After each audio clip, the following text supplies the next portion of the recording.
Hello everybody, another chess game analysis on the road to 1500. Just played this one recently, back up to 1243 now. Just playing a 1277. Let's jump in. So play my Sicilian, Najdorf, and they went into the sort of standard line, which is quite unusual.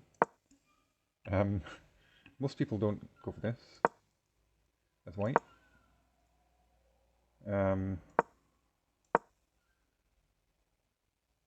So yeah, it recommends e5 here, but I'm not a big fan of that. Like, I have played that in the past a long time ago, and I just seem to remember always struggling to defend this pawn. Sort of backwards, and yeah, I'm not too keen on that. So I prefer this setup.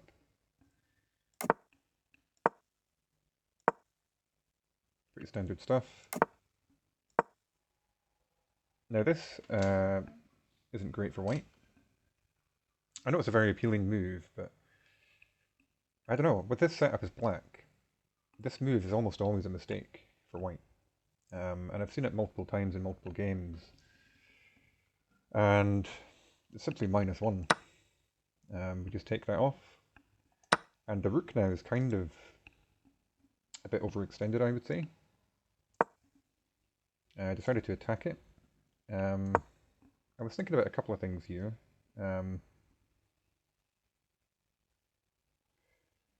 I saw that the knight was hanging, by the way, but that doesn't work because they have this little tactic, winning the queen. So thankfully, I was looking at that, and then I spotted that tactic. Thankfully, decided to play this move. They sort of went wrong again. This is now even worse for them. But I didn't find the right move. The best move is actually rook d8. But I was a bit concerned about sort of discoveries. You know, this rook goes anywhere, even taking this pawn, and it's although the bishop's hanging as well, then my bishop's hanging. And I was sort of trying to calculate all this, and I guess this knight's hanging now as well. This is just better for us. So when the dust clears, so best for them is this,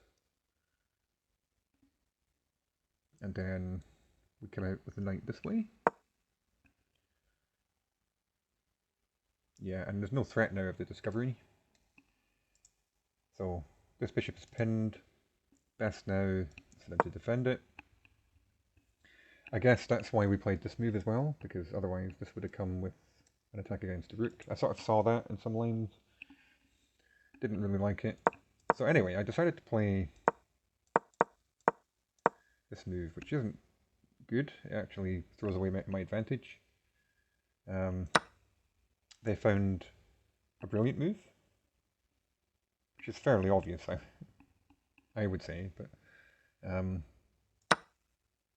we're then essentially trading. But that was the wrong idea. So they should have knight c e2. They should have attacked my queen. Sorry, that's the wrong knight. Like this.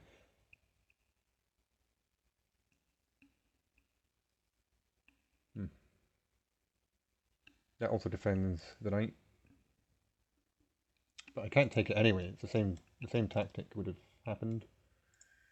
They didn't find that. They went for the trade. Oops. And I found this move, which is threatening lots of nasty stuff. They found the correct response. I found another great move, bringing the other knight in. There's multiple ideas behind this. I want to develop this bishop at some point, and this opens up the bishop, at least this way. Ultimately, I wanted to get it here, but that's going to be tricky with the rook here. But this also sort of disconnects the rook from its own pieces in a way. So yeah, quite happy with that one. They then made a mistake, which I took advantage of. And now the king's in a precarious position. This is always an option. Forcing the king potentially here.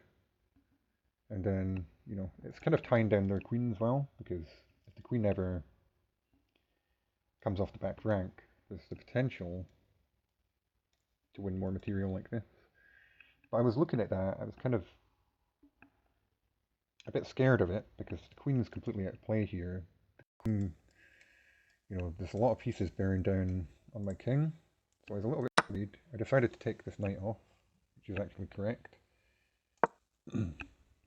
They went wrong again. I think they were trying to be a bit too clever here. They should have just, got a bit more defensive, but they were the sort of player, they were always looking for tactics and a way to attack, which is a good mentality to have, for sure, at this level. But this wasn't the right idea. However, I then messed up. So this is the point where I should have come in like this. And that forces this, and then what's the idea? The bishop comes in. They block. And then we take advantage of the pin.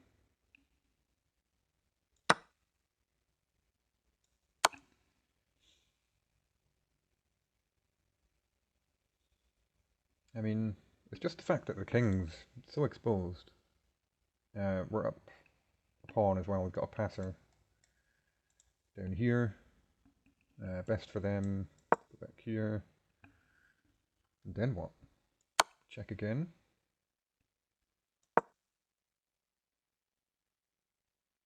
And how do we make progress here? We attack the rook.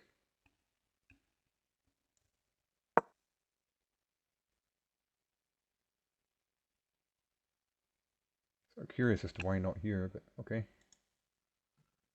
And then we bring our final piece into the game. And this rook's temporarily out of the game. They're just behind in development. The king's exposed, -5. So that's what I should have done. I didn't see that. I mean, I saw that. I knew I could do that, but I decided to go for this. Attack the rook. Potentially get rid of this bishop. That was a mistake. Now again, I should have done this. With the same ideas as before, I guess. But I decided to take back. It's still winning. They're now trying desperately to get this rook into the game. I played this. Again, it wants me to play this move. But this is okay. That's alright. That's best. Yeah, I just wanted to lock this up. We're trying to activate the queen. Now I played this move because I saw a bit of a tactic here. So now, because the knight's here, they have to now block with the knight. That's the only move. And then I have this check, which I thought was quite a nice tactic.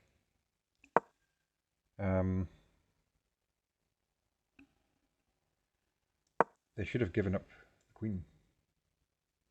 So this wasn't best either. So I now should have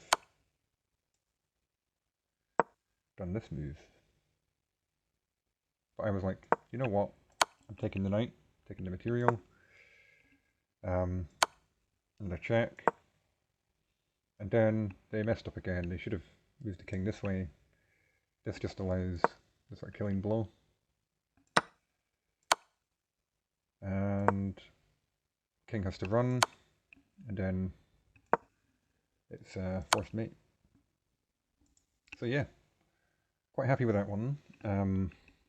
It was a tough game in the middle game. It was like, it felt pretty even to me. And I just sort of built up a bit of an advantage. You can see here from the graph. It was kind of even. I started getting an advantage. I messed up a little bit here, then just built an advantage, few little bullets here and there, didn't spot the best move sometimes, but ultimately just sort of grinded it out. And yeah, quite happy with that one. One mistake, one miss, 0 blunders. That seems to be the key for me, is like if I don't blunder, I tend to be outplaying almost everyone at this level. Not everyone, there's a few that have, I would say, outplayed me. But in maybe 80% of games, 70-80%, I feel like I'm outplaying my opponent in the opening and the middle game. That will obviously, if I do rise up in rating, that will obviously start changing as I face tougher opponents. But the key thing, I think, is just to not blunder. You know, if you can play a game without blundering, you're generally going to win at this level. That's what it seems to me. But yeah, I thought that was quite a nice win. Some nice tactical ideas. Had to do quite a lot of calculation. Yeah, hope you enjoyed that. If you did, please like and subscribe, leave a comment, let me know your thoughts. What can I do to improve more? So yeah, take care of yourselves, and hopefully see you in the next one. Bye for now.